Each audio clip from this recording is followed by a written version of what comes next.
Hello అండి. రోజు ఇలా వర్షాలు పడి చల్లగా ఉంటే వేడివేడిగా నోటికి ఏదో ఒకటి తినాలి అనిపిస్తుంది కదా. అలానే ఎప్పుడు తినేవేం తింటాం అనుకుంటే ఒకసారి ఇలా ఉప్మా రవ్వతో పకోడీ వేసి చూడండి, చాలా బాగుంటుంది.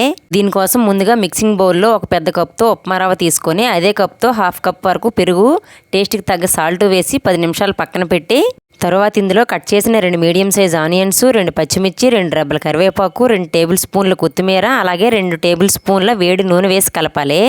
అవసరమైతే కొంచెం వాటర్ వేసి పిండిని పకోడీలు వేయడానికి వీలుగా కలుపుకొని ఇప్పుడు స్టవ్ పై డీప్ ఫ్రైకి ఆయిల్ పెట్టి ఆయిల్ హీట్ అయ్యాక మనం కలుపుకున్న పిండిని చేత్తో కానీ స్పూన్తో కానీ పకోడీల్లో వేసి మీడియం ఫ్లేమ్లో ఎర్రగా వేయించి తీస్తే క్రిస్పీగా సూజీ రవ్వ పకోడీ రెడీ అవుతుంది.